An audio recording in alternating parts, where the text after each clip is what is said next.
by the time St Athanasius appeared on Mount Athos in the mid-10th century, the mountain itself, Athos, was already referred to as the far-famed Perionymus mountain of Athos, and its designation as a holy mountain soon became very commonplace.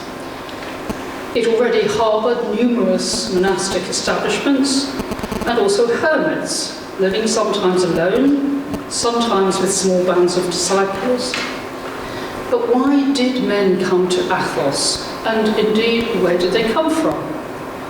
And what was understood by the term holy mountain? What kind of monastic life was lived there?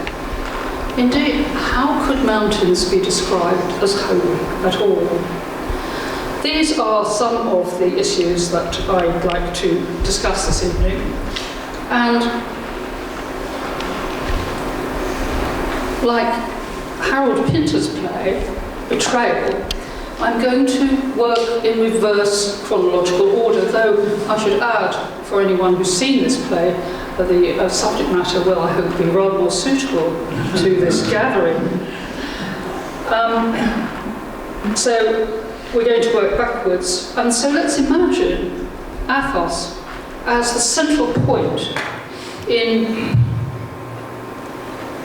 the rippling, the centre of a ripple of water moving outwards, but as I say, backwards chronologically,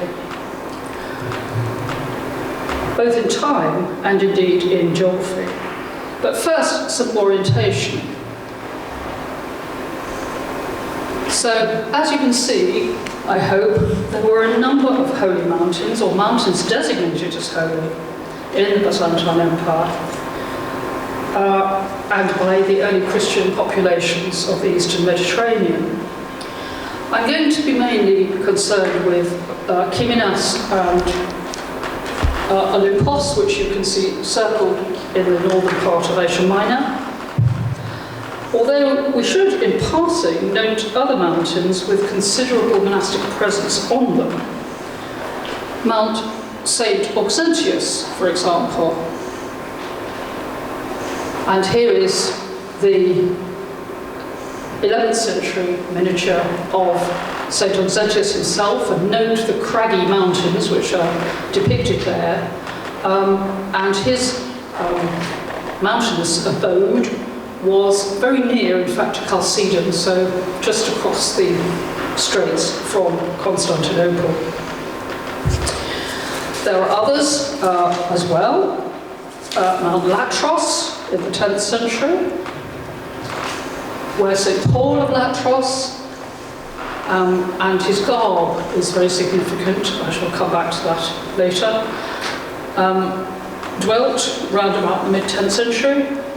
And Mount Galesion, where St Lazarus founded a number of houses in the 11th century. Again, from the cover of an excellent translation of his life, you can see again his ascetic garb. But the areas we're going to be mainly concerned with are to the south of the Sea of Marmara and around the mountains of Mount Olympos, which is circled to the bottom of the slide on your right. This is obviously a French publication. And Mount Kyminas. Now, we've long known, I think, the location of Mount Olympos, and its name is, of course, very interesting, but it comes from the Greek times, from pagan times, another Mount Olympos, in other words. But that of Mount Kyminas has only recently been located to a certain degree of certainty. So if we move in a little bit, you can see Kyminas marked to the northeast. But both of these, you see, are mountain ranges to the south of the Sea of Marmara, above the coastal plain that goes along that region. The site of many of the monastic houses in these areas, Mount Olympos particularly, is very uncertain. You can see the number of brackets marking possibly here, possibly not. The monastic houses that you see marked nearer to the coast of the Sea of Marmara, many of which have been identified and many of which have been the subject of archaeological and art historical investigation. But many of these monastic houses that we hear about in texts of the period concerned with Mount Olympus, we simply do not know where they are.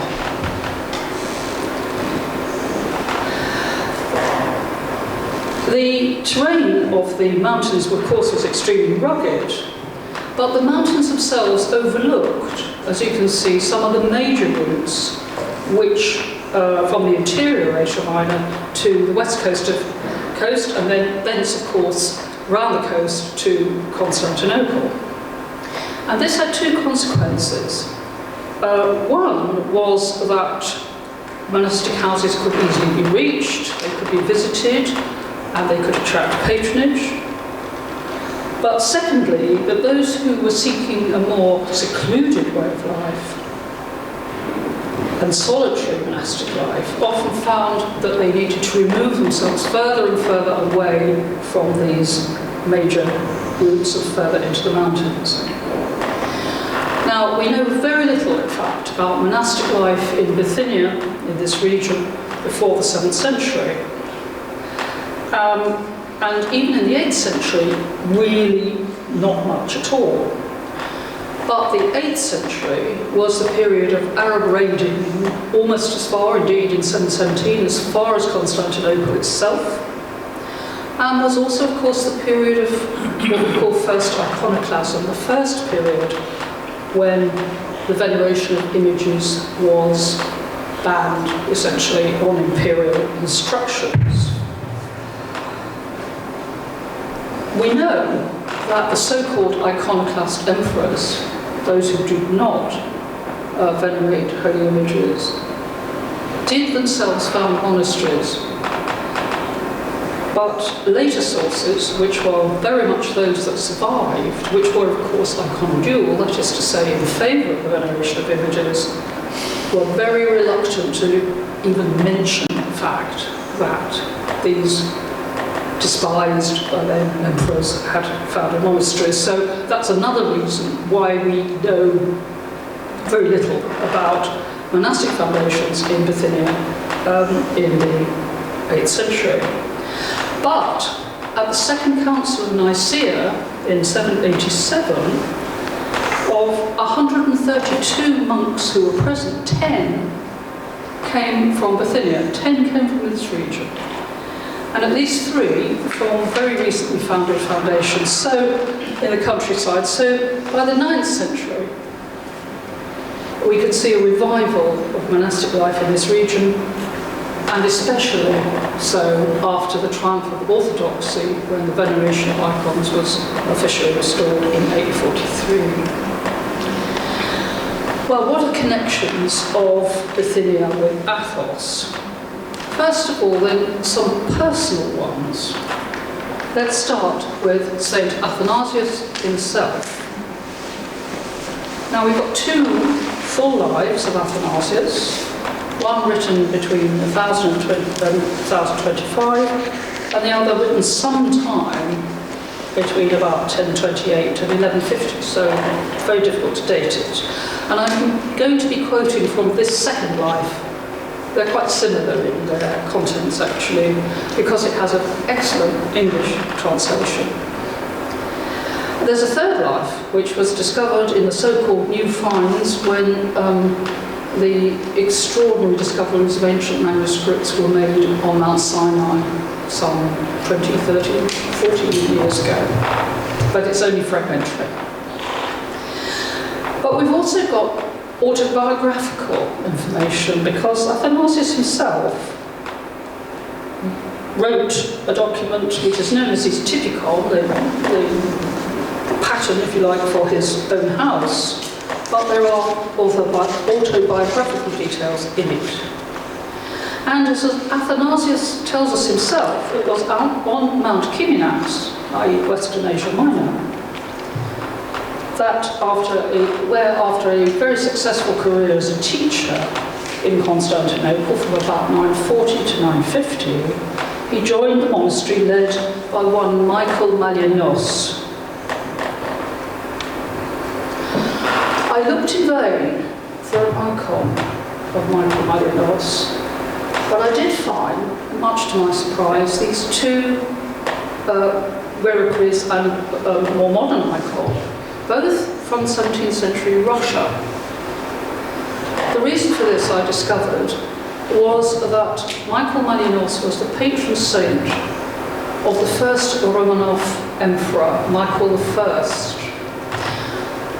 But what I do not know, and if anyone does know, I would love to hear from you, how the cult of Michael Malianos got to Russia. There's a sort of enormous black hole in my knowledge about this particular individual.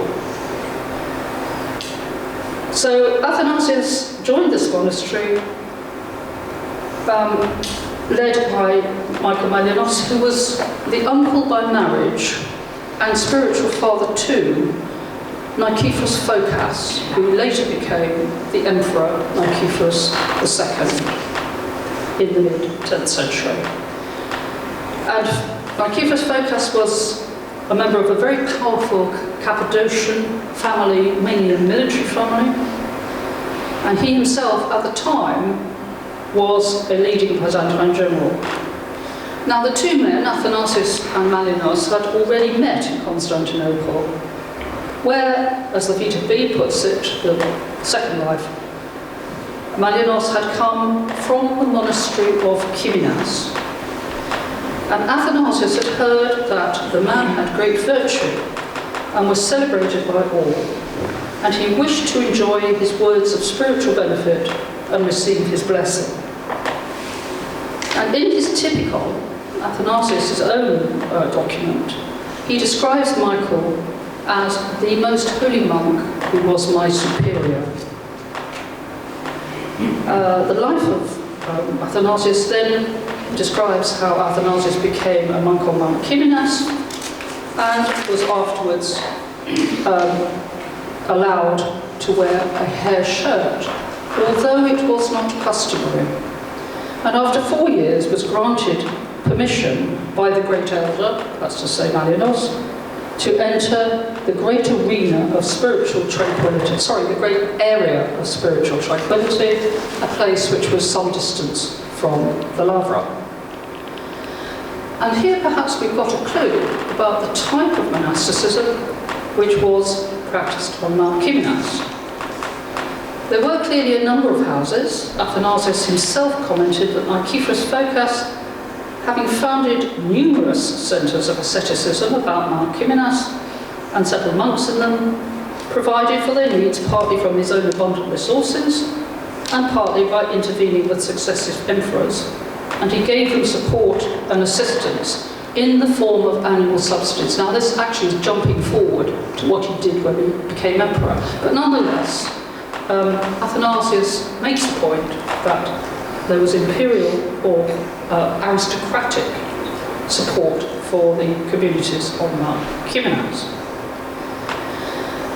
The house founded by Michael Malianos was always known as a lavra, as indeed, of course, was and is Athanasius' own foundation on Athos.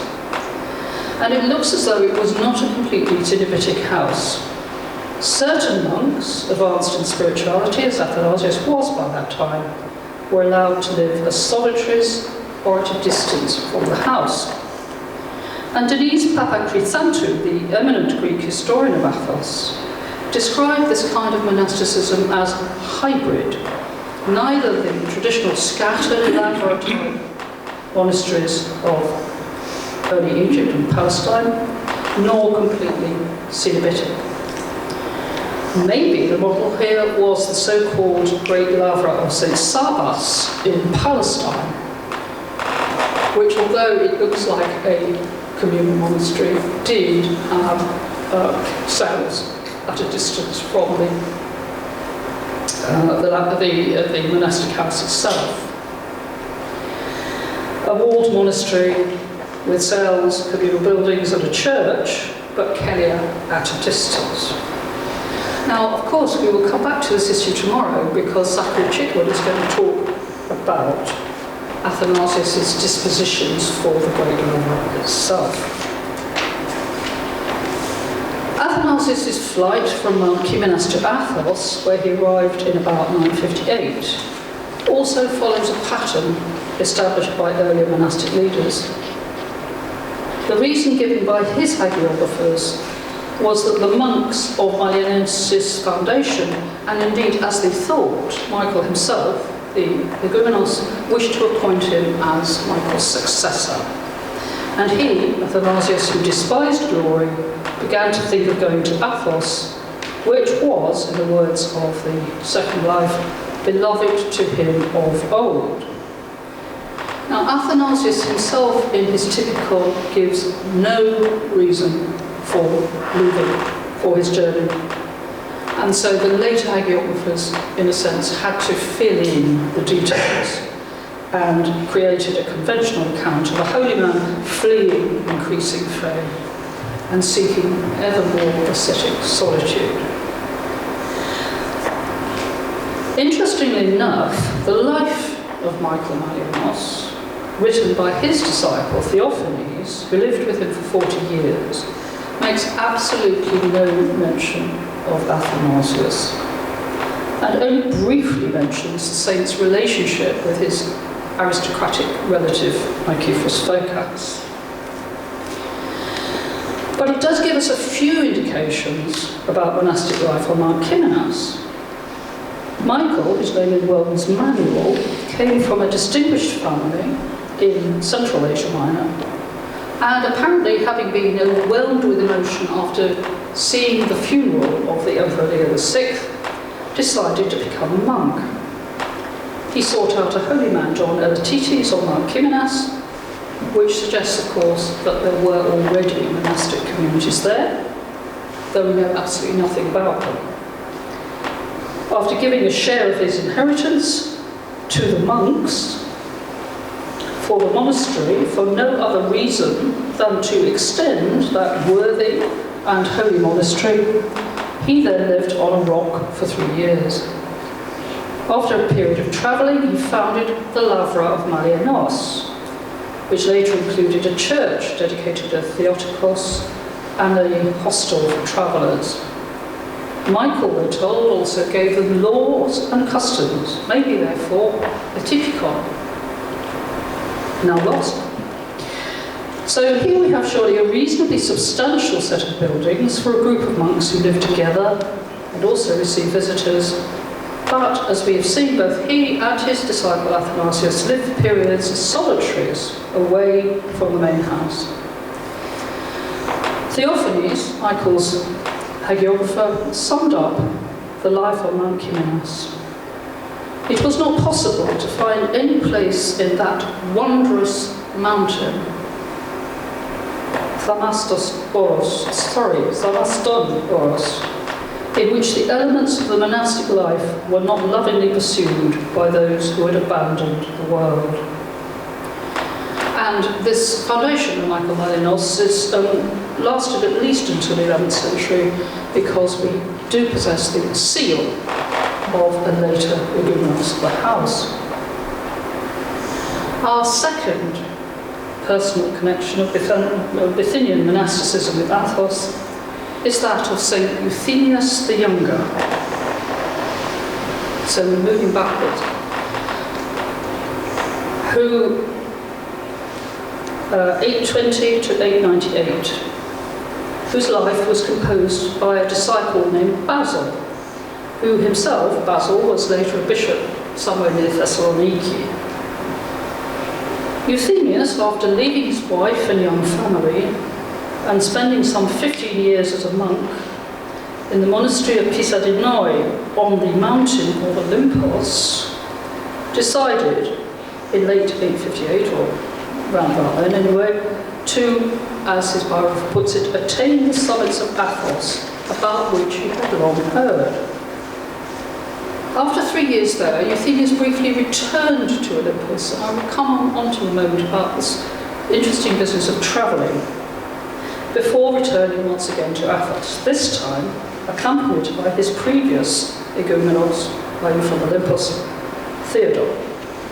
So two conclusions can be drawn, I think, from these details. First, that communication between Athos and other distant monastic centres was clearly well established by the mid-9th century. And secondly, that Euthemius was not alone by any means in his enthusiasm to live the eremitic life there. He had long heard of Athos. There was something going on already there in terms of eremitic or monastic life. After the death of the elderly Theodore, his ex-igumenos, who had retired to Thessaloniki, Euthemius also left Athos and went there, where he lived for a time as a stylite. He returned to Athos, 860s or so, and then moved on with a few disciples to the deserted island of Neoi, which is about 80 kilometres off the coast of Athos. There's a lot of shipping involved here, which nobody ever talks about. They can't get to islands without going on ships. Not, I think, possible. There, on this island, they were subjected to Arab attacks, and so they left, came back to the mainland, and scattered to other locations. Euthemius to a place called Borastamos, and eventually to Peristera in the Chalkidiki, where he founded monasteries, and one of them, the Church of St Andrew, is still there.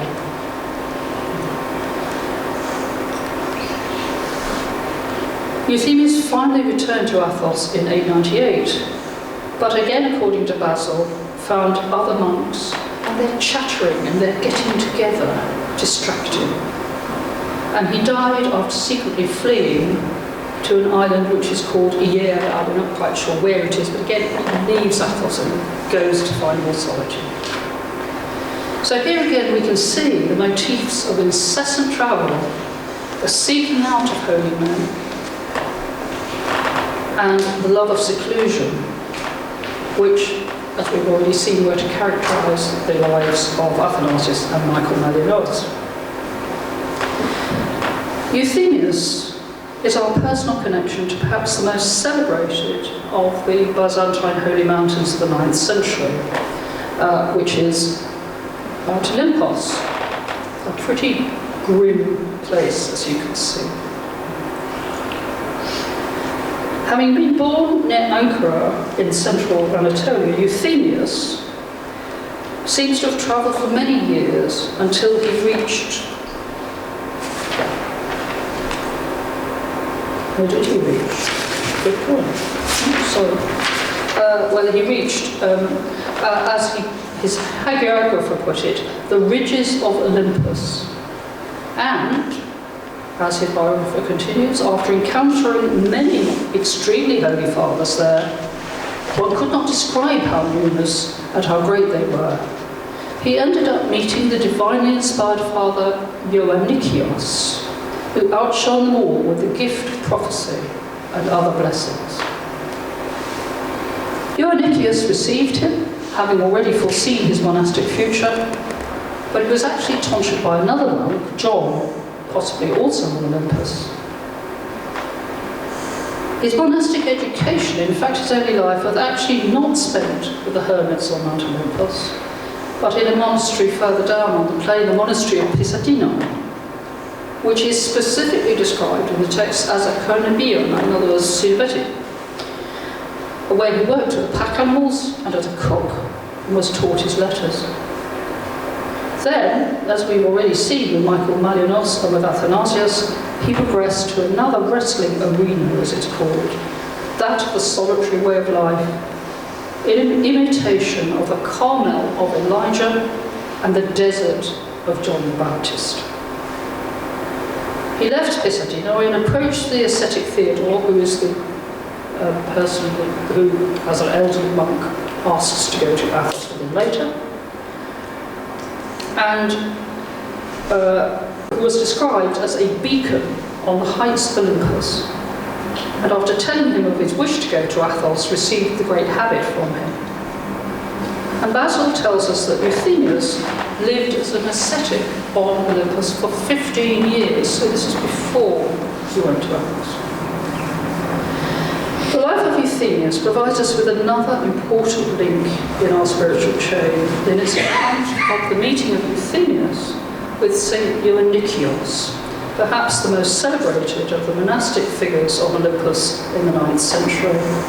And here again is him portrayed in the Menologion of the Emperor Basil II, early 11th century. Again, you can see the depiction of mountain peaks and forests. Ioannikios was the subject of 2 lives, and I shall be quoting from the first of these by the monk Peter, because again, there's an excellent English translation. Peter was a monk of the monastery of Agaroi, which was at the base of Olympus, and tells us that his main source of information was his Hegumenos Eustratius, who had known Ioannikios for 50 years. There's very much a concern for eyewitness and establishing the veracity of these accounts. Ioannikios is a figure who also appears in other saints' lives of the period. In the life of St David, Simeon and George of Lesbos, which was possibly first written down in the 9th century, though it was elaborated a lot later, describes Ioannikios like an angel, preeminent amongst the hermits at that point in time on Mount Olympus. And the life, or rather it's an encomium, of praise of the Empress Theodora, who of course was intimately involved in the restoration of icon veneration, whilst praising other monks who stood up against the beastly iconoclasts, praised Ioannikios as the great standard bearer, a marvellous and thrice blessed man who was found worthy to receive from God the great and wholly remarkable gift of seeing and knowing the future through the illumination of the all-holy and life-giving Spirit. Now, in the life of Ioannikios by Peter, which is a very, very long text, we again encounter tropes which will by now become familiar. The initial flight from the world to Mount Olympus, the reception in a monastery, relocation to higher up the mountain, flight from over-enthusiastic pilgrims, self-mortification, the wearing of hair garments, walking barefoot and so on. But in Ioannikios there was an extra dimension, for he was an important figure in the fight against iconoclasm, crying out and heralding from the heights of Olympus that the incarnate Christ should be represented in images. So here we have our personal Athonite connections to holy mountains of Asia Minor. Athanasius to Michael Malinos, and Mount Kimenas Euthymius to Ioannikios and Mount Olympus. But what about the institutional connections? I've raised the issue about what we might understand by the term lavra. But what other clues might we find? In the sources I've been discussing, there are a few mentions of monastic buildings and routine which might indicate the existence of communal houses. But the lack of an archaeological survey of Mount Olympus really does hamper our study of what varieties of monasticism might have been practiced there. This beautiful picture taken by a French expedition really encapsulates the problem, because in the middle of the wild nature you can see this beautiful capital. Where did it come from? What sort of building had pillars with the tops made so beautifully? We simply don't know. I mentioned Michael Malinos' foundation. In the life of St Ioannikios, we read of the saint building churches in the region of Alsos to the southwest of Mount Olympus. But what were they like? We don't know. Did they have monasteries attached to them? And the nomenclature in the sources is not very helpful. The monastery of Simboli, for example, on Olympus, was called a Cenobion, in the life of Nicholas of Medicium, another saint, and a Lavra in another life. But many of the houses do seem to have had the structure of central buildings with hermits attached to them, but living at a distance, the pattern we later see on Athos. And common to all the accounts of the lives of the saints I've been discussing was a desire to live the most ascetic life possible. You'll have noticed the hair shirts depicted in all the portraits we've got. And the hagiographies are full of their spiritual battles, fasting, bodily mortification, disease, heat, cold, and of course the unremitting attacks of the evil one. The physical and mental landscape to which they yearned to live was, it was believed, ultimately rewarding. Their incessant travels, just to give you an idea, Michael Malianos is in black, he didn't travel very much. Euthemius, in red, backwards and forwards to Olympus, out to the islands, out to Thessalonica, back again to Athos.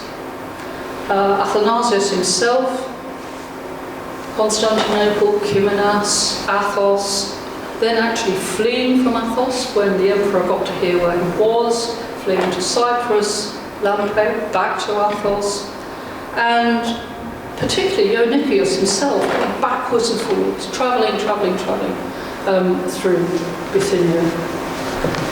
A parallel, which I'm sure will have struck many of you, is in the lives of the Irish monks. And an interesting area of discussion, I think, is, well, what is the spiritual value of travelling, movement? So the movement, climbing high onto the mountain ridges of Bithynia and later Athos, was a physical manifestation of an internal effort to advance in spirituality, stripping away the needs of the body and concentrating on those of the spirit. And this kind of spiritual endeavour was part and parcel of Byzantine conception of the holy man, and therefore concentrations of men trying to live this kind of life and trying to undertake this sort of struggle meant that the areas where they lived themselves, the actual places, gained a reputation for holiness.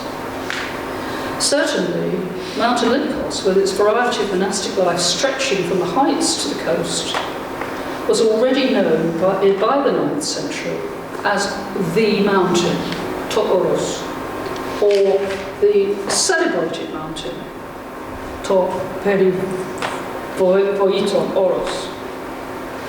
In the life of Theodore of Studios, the great monastic founder in Constantinople, by Michael the monk, we read of the monks of Olympus coming to meet the great man, coming to meet Theodore, to ask for his advice.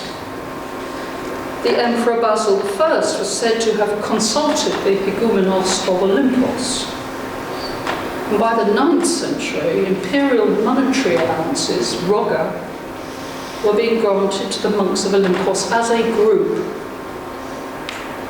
The historian Genesios reported that they had taken part, the monks of Olympus had taken part, in the processions to celebrate the triumph of Orthodoxy in 843, along with their confrère from Kymenas, Mount Ida, another holy mountain, and actually, anachronistically, he mentions Athos, but it is anachronism. In the 10th century, the prayers of the monks of the Holy Mountains were sought in support of imperial military expeditions to Crete and against the Arabs. And this does rather make one wonder whether there was in fact some kind of central representative organisation on these holy mountains, such as was to emerge on Athos by the early 10th century with the institution of the office of the Protos, who was already there long before and gathering monks for councils before the arrival of Athanasius. In the late 11th century, St Christodoulos, later the founder of the monastery of St John on Patmos, as I'm sure everyone will know, was the holder of the prostasias, I mean the office of protos, on the holy mountain of Mount Athos, which we briefly saw earlier. And we also possess the 11th and 12th century seal of the protos of the holy mountain of Gamos in Thrace. So the institutions of the holy mountain of Bithynia, therefore, may well have reached Athos long before the coming of Athanasius. Now, before I have my last few thoughts, a short intermission. And as with all intermissions, there will be adverts. I would really like to draw your attention to these wonderful translations, all of which produced by the Department of St Antony Studies and Harvard University, but they make studying the lives of these saints very much easier, of course. Excellent translations. The life of St Peter of Atroa, which is a region adjacent to Olympus, whom I've not had time to talk about because he doesn't have a connection with Athos, is about to arrive in a bookshop or a virtual bookshop near you. And more adverts. The book by Veronica de Doria about landscape has a most interesting chapter about mountains, including, of course, material about holy mountains, but she also talks about deserts, gardens, the sea, rivers, and their perceptions by the Byzantines. And as an ex-chair of the Society for the Promotion of Byzantine Studies, I have to bring to your attention this organisation which everybody is most welcome to join. Oops, that's the wrong thing here. Now, for the final part of my talk, and it's very short, you'll be relieved to hear, I'd like to turn to wider matters of tradition. First of all, where might the monks of Bithynia have gained their enthusiasm for ascetic life in mountainous regions? The hagiographers of the 9th and 10th century believed that the first inhabitants of the mountains of Bithynia had been monks fleeing from Palestine away from the Persian and Arab attacks. And this would certainly fit with the expansion of monastic life there that seems to have taken place from the 7th century onwards. But it may, of course, have been a pious link that they made with monastic life earlier on in the places that they knew about or indeed had read about. Certainly the Lavero of St Sabas that we saw earlier on remained a place of pilgrimage for those who lived on the mountains of Bithynia, such as St Lazarus of Mount Galesion in the 11th century, and indeed St Christodoulos of Patmos himself. Both of them, on their journeys to the east, went to this particular house. But there were other places designated as holy mountains which also could have provided the early Bithynian monks with their inspiration. One of them was the so-called Wondrous Mountain near Antioch, the 6th century home of St Simeon Stylites the Younger, also a Stylite, but not to be confused with the other one. And perhaps most significant of all, and going back much further in time, the so-called Inner Mountain, the home of St Antony the Great, often called the father of monasticism, which I think he wasn't. But Antony the Great, living in the Egyptian desert, but also in a rocky and mountainous area. And you can see the monastery of Mount Athos, which is a Coptic monastery, which is of course still there, with the mountain beyond it.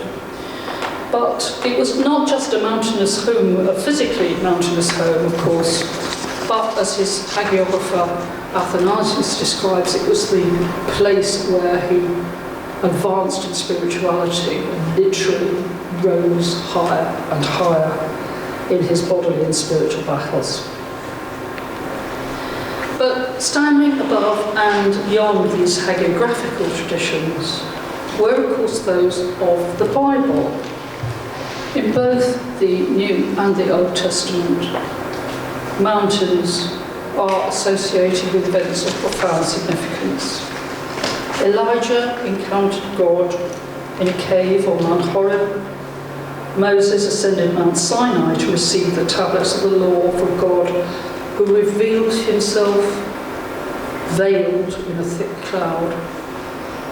Mount Tabor was, of course, the site of the Transfiguration, where God revealed himself in the incarnate Christ, of course, in a cloud of light. And here we see Moses in the wonderful mosaic in San Vitale in Ravenna, climbing up the mountain, Mount Sinai. And these physical steps that the monks themselves built from the 6th century onwards, so that pilgrims could themselves imitate the climb that Moses himself had made, and themselves make this spiritual journey up, literally up the steps. Sorry, whoops. The wonderful mosaic in the monastery of St Catherine, Mount Sinai, of the Transfiguration, of course, refers to the events that took place on Mount Tabor. And the life of Christ, of course, is full of important events on mountains. The devil taking Christ up into a high mountain to survey the kingdoms of the world and so on. But this, of course, is one of the most significant moments in which mountain and person come together.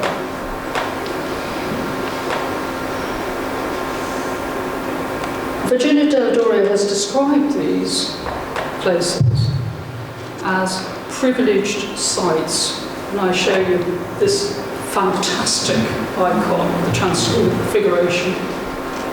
Again, mountains made very visible, very present. Privileged sites, to coin Virginia della Doria's phrase, where humans had actually encountered God. And since in both Jewish and Christian traditions, God, or Yahweh, was deemed to live above the earth, mountains were liminal spaces, marking the utmost boundary of earth and what lay beyond. And long ago, the historian Peter Brown, whose extraordinary lectures I had the privilege of listening to rather more years ago than I would care to reveal, described saintly shrines as places where one could plug into the electricity of the divine. It's a bit like an electric shock, you know, put your hand on the plug. And mountains, especially those which have become sanctified by the spiritual efforts of countless monks, were, I would suggest, very similar places that plug into electricity. And as the monks of Sinai well knew when they cut the steps up into their mountain in the 6th century, climbing the physical mountain could act as a mimesis of climbing the spiritual one. So it's with the biblical mountains that we reach the first link in the spiritual train that I've traced as far as Athos. Or, to put it another way, the central point from which the concept of the holy mountains rippled outwards through the Christian world. Thank you very much. Thank you very much, Rosemary. That was absolutely fascinating, actually, hearing about the links between all these mountains. No, I'm sure there will be questions, comments from people in the audience. I found this question of travel particularly interesting. Why did monks travel so much? You think primarily spiritual reasons. Sometimes it might be around more mundane reasons. I'm thinking, for example, Gregory of Simon was constantly on the move, but very often because he was being persecuted by Turks, and he was fleeing for his own safety. Do you really think that it was always a spiritual reason that made them move? No, I don't actually. I think there were sometimes extremely mundane reasons, one of which was the understandable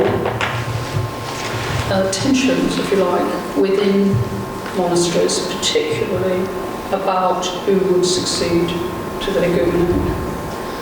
To take Athanasius' case, his biographer is very careful to say, oh, Madingley has said that he wishes Athanasius to be his heir, in other words, to be the next legume. But actually, says the biographer, what he meant was his air and spirit, that in other words, he would achieve something greater. But I think these are little hints of sort of tensions within the structures of monasteries. I think, or rather, the hagiographers consistently talk about fleeing from people, fleeing from those who wish to be their disciples, fleeing from people who wanted help, people who wanted guidance, people who wanted prophecy. And this becomes too much and people move away from this. But it seems to me it's a paradox, isn't it? Because once the fame of these holy men began to spread, then what we might very, very loosely call the laity wished to consult them. And one of their functions clearly was to give guidance, spiritual. And sometimes actually to say, I wouldn't do that if I were you, in a quite mundane way. But that, of course, had its challenges and meant that more people came. So that what has been hoped to be a solitude is disrupted. And then they move. Yes. And that's still happening today. It's still happening today. Yes, I'm sure. Yeah. I would be very interested to hear what you feel about the pressures, possibly, that some of those who live the solitary life on Athos might feel that they don't want to be part of or moving away from. Yeah. Well, there's this constant tension between needing to be alone, but at the same time coping with the influx of disciples for whom you feel the responsibility. Exactly. So that obviously does create travel.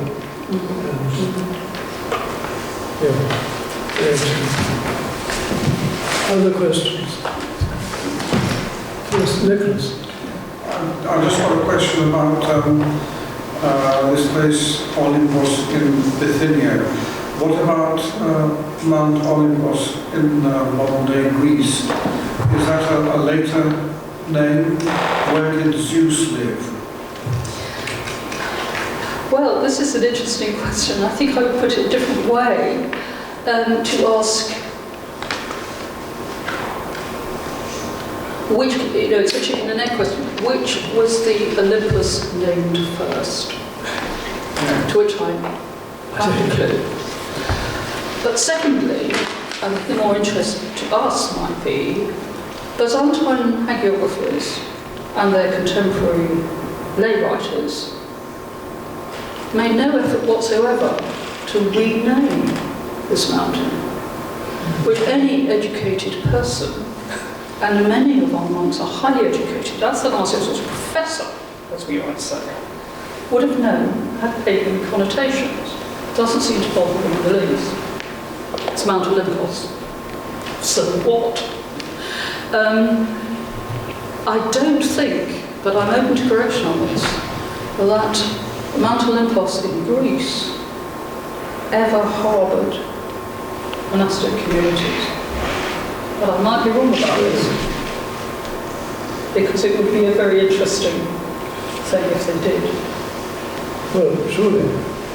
There must be churches and Well, in the 15th century, there's St Dionysius monastery. Yeah. It was founded by St Dionysius, who was a Hagioid. But that's from the 15th century. Yeah.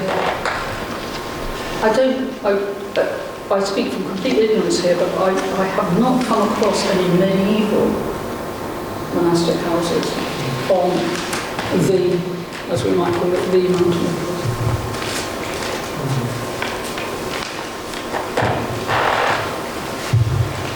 Yes. Can I ask a question following on? Could you speak up? Following on from Graham's question in terms of the reason for travel, what about the transmission of books and texts and translations of texts that the monks would have carried around from monastery to monastery and mountain to mountain? Surely that's an important purpose as well? Yes, it absolutely it is. And the life of Athanasius tells us that he left Kymenas with a Prax Apostolos, a Bible, and one other book I misremember that he took. When St Christodoulos, this is somewhat later, fled from Latros, as he said, because of the Turks, but maybe not, and took a large number of books with him, which eventually ended up in Patmos, and some of them are still there. There was a row. The monks who were still on Latros, so they had not in fact been overwhelmed and slaughtered by the Turks, complained to the Patriarch, we want our books back. So, yes, people took prized possessions, presumably, with them. But these practicalities, you're absolutely right to raise them, are really very rarely described. We learn Saint X went from place A to place B, but how? By ship, on foot? Somebody is described as walking all the way from Bithynia to Athos. Well, at some point, you have got to cross water, even if it's just the Bosphorus. So, he went back to Olympus, they say, from Athens. We don't know. They're not concerned to tell us. That's not what these works are about, of course. They're not. Unfortunately, if you're a historian, you're sort of gnashing your teeth at this point, but that's not the point of their writing at all.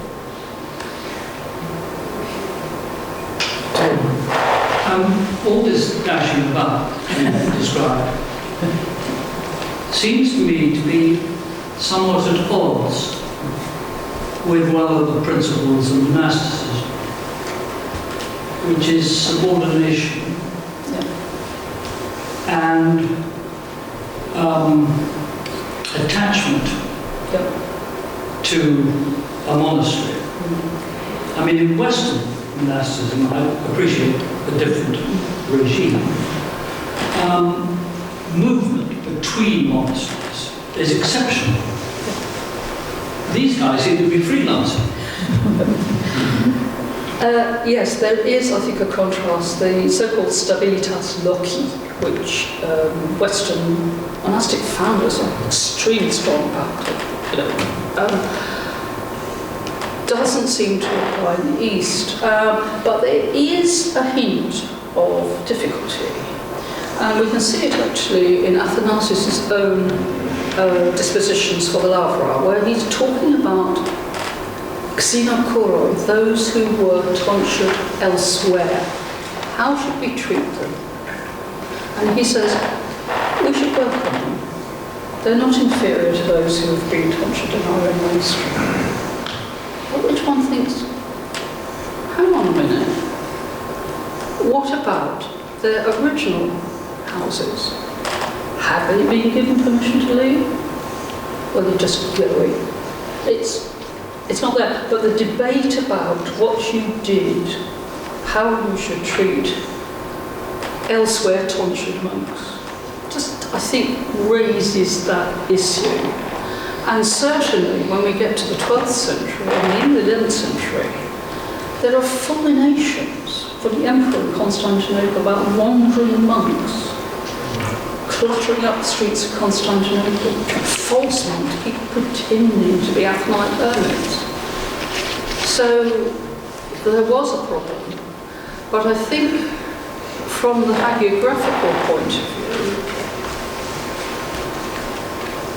view, leaving one's monastery seemed to be a sort of positive thing because you're trying for something better.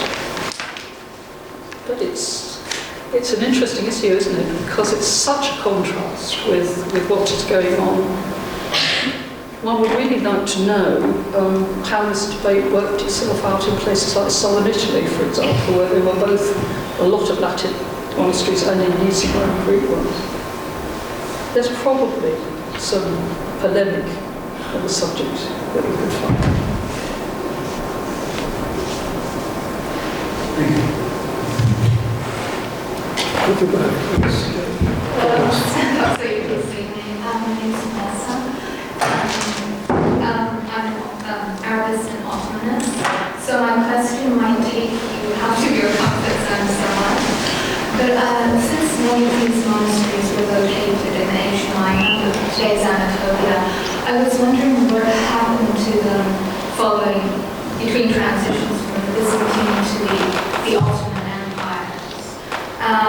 What happened to these monastic centers, because there is some indication in the travel accounts of the 16th century that the communities were still there on Mount Athos, Yes, it does take me out of my comfort zone, but why not? This is always a good thing. What floats into my mind is that a Russian pilgrim of the 15th century, visiting Constantinople, said he had seen the skull of St Antony, which then, I think, was taken to a monastery on Mount Athos. But nonetheless, there were relics of some of these saints by that stage in Constantinople.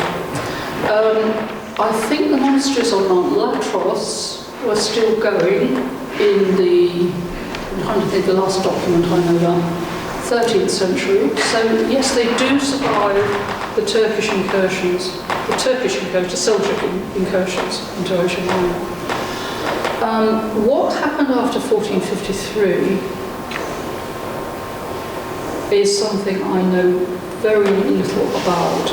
However, as we know, until the disasters of 1922, Greek communities were very thick on the ground in this part of the world. And certainly this French expedition in the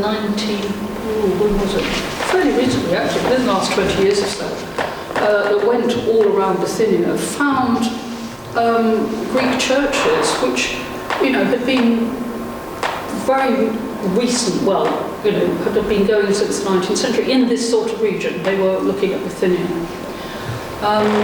So I think it would be a very interesting project, actually, to try and trace and locate, if possible, these holy places, as it were, in the Ottoman period. Indeed, it would. I mean, there were certainly Christians still there until the early 20th century, so one would think that their places of pilgrimages are inspired in some shape or form, anyway.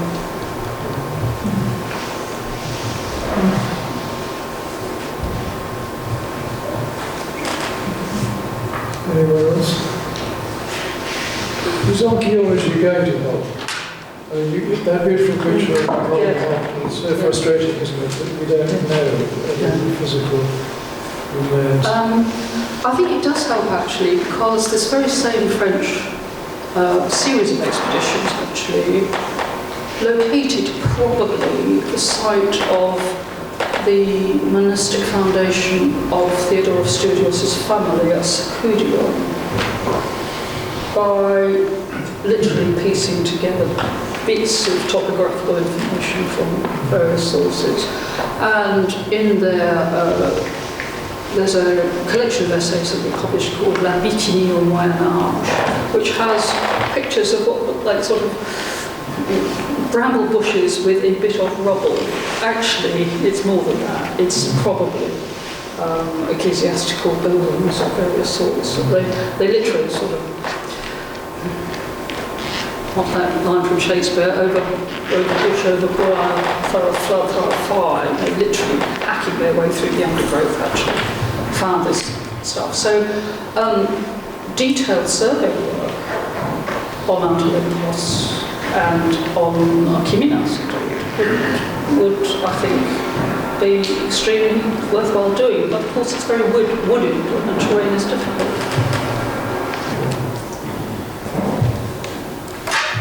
Yes.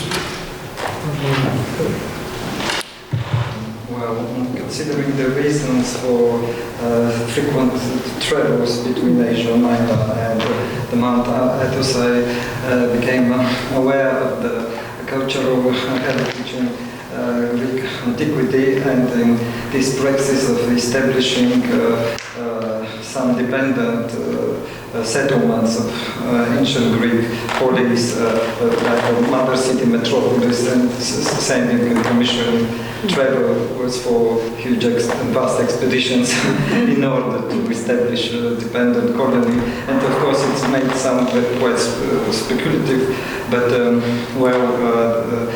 probably there was a high level of mobility in the Byzantine period, and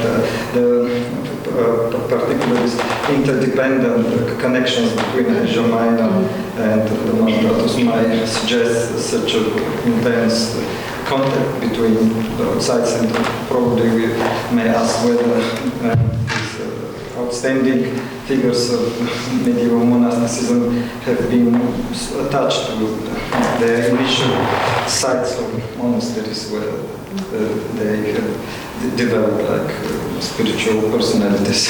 Yeah.